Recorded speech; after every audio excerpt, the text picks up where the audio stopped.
नमस्कार साथियों, आप सभी को स्वतंत्रता दिवस की बहुत सारी शुभकामनाएं। तो स्वतंत्रता मीन्स फ्रीडम, फ्रीडम, इंडिपेंडेंस या लिबर्टी, कुछ भी आप लोग बोल सकते हो।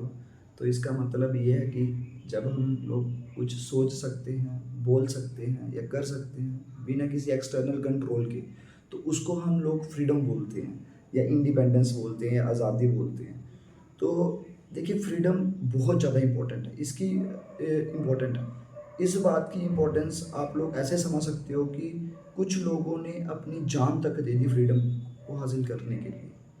और इसका मेंशन हमारे आर्टिकल में आर्टिकल 19 से लेके 22 जो है इंडियन कॉन्स्टिट्यूशन का, उसमें इसका मेंशन है फ्रीडम का। तो फ्रीडम एक बहुत ही ज़्यादा इंपॉर्टेंट वर्ड है और हमारे डे टू डे लाइफ में बड़ा ज़्यादा इम्पोर्टेंस है इसकी। तो हमें समझना क्या है कि फ्रीडम, देखिए, फ्रीडम हमें कब मिली? फ्रीडम हमें मिली जब हमने 1600 से लेके 1947 तक हमने इतने सालों तक अंग्रेज़ों के गुलाम रहे हम। तो गुलाम हम बने ही क्यों थे, ये वाली बात पता होनी चाहिए।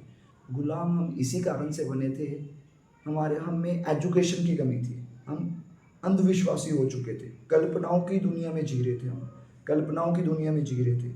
और अंग्रेज हम पे डिवाइड और रूल की पॉलिसी इम्पोज कर रहे थे, जिस कारण से वो धीरे धीरे हमारे देश को लूटते रहे। बड़ा एक्सप्लॉइट करा उन्होंने हमें। तो हमें देखो, अभी भी हम वो मिस्टेक दोहरा रहे हैं। अभी भी हम क्या कर रहे हैं? अभी भी तो हम क्या कर रहे हैं? हिंदू मुसलमान कर रहे हैं। अभी भी हम क्या कास्टिज्म से बंधे हुए हैं, वरना सिस्टम से बंधे हुए हैं। देखो, ये जो कास्टिज्म, हिंदू मुसलमान, अंधविश्वास, आस्था अलग चीज़ होती है, अंधविश्वास अलग चीज़ होता है। हमें आस्था रखनी है परमात्मा के ऊपर, बट कभी भी अंधविश्वासी नहीं बनना है। जैसे बिल्ली ने अगर रास्ता काट दिया तो हम रास्ता चेंज कर देते हैं, ठीक है ना। पहले पहले क्या ऐसे ऐसे अंधविश्वास थे कि भाई आपको क्या करना है, अगर कोई पति मर गया तो पत्नी को भी मरना पड़ेगा, ऐसे ऐसे अंधविश्वास थे। और वुमेन्स को तो राइट्स थे ही नहीं। अभी थोड़ी थोड़ी बात चल रही है वुमेन्स के राइट्स के रिलेटेड, बट अभी भी इतनी फ्रीडम कहाँ पे है वुमेन्स को? तो हम कैसे तरक्की करेंगे? अभी भी हम वही मिस्टेक दोहरा रहे हैं।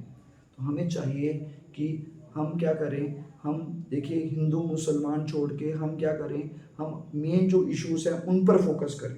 मेन जो इश्यूज है वो कौन से हैं? क्वालिटी एजुकेशन का इशू है। एजुकेशन तो हम दे रहे हैं, बट क्वालिटी एजुकेशन का इशू है।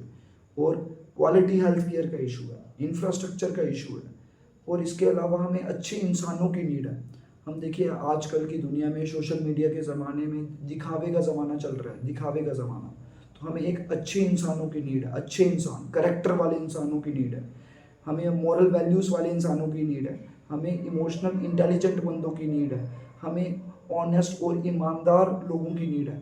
आजकल देखिए, जहाँ मर्जी जाओ हर जगह भ्रष्टाचार हो रहा है।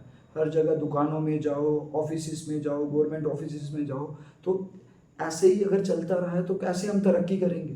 तो पॉलिसीज़ तो सरकार ने बहुत बढ़िया बढ़िया लाई हैं और हमने तरक्की भी बहुत ज़्यादा की हुई है। तरक्की भी हमने कितनी की हुई है, जैसे खुद बताओ, जब हम 1947 में आज़ाद हुए थे तो उस समय लिटरेसी रेट कोई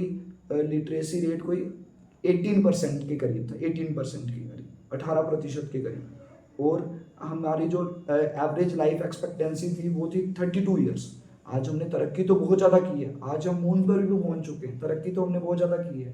बट हमें इस तरक्की को रिपीट करना होगा। आगे हमें ऐसे चाइना का मॉडल अपनाना पड़ेगा, तो ग्रोथ मॉडल अपनाना पड़ेगा। और इसके अलावा अभी आज हम बहुत आगे पहुंच चुके हैं, लिटरेसी रेट हमारी 70% से ऊपर है, बट क्वालिटी एजुकेशन की कमी है। और इसके अलावा लाइफ एक्सपेक्टेंसी भी 70 से ऊपर पहुंच चुकी है। तो हमें देखिए, एक बात, इंसानों की नीड है हमारे इंडिया में। और जब हमारे इंडिया में अच्छे इंसानों की कमी पूरी होगी ना, हमारे इंडिया में अच्छे इंसान अगर पैदा होने लग पड़े ना, तो मैं बता रहा हूँ बहुत ज़्यादा अच्छे इंसान हैं, ज़्यादातर तो अच्छे ही हैं, बट ऐसे मैं बता रहा हूँ अच्छे इंसान, करेक्टर वाले इंसान, ऑनेस्ट, ईमानदार और मेहनत करने वाले इंसानों से जब इंडिया भर गया ना, तो हम दोबारा से सोने की चिड़िया बन जाएंगे और हमें कोई रोक नहीं सकता इतना ग्रोथ करने के लिए। ठीक है, थैंक यू सर।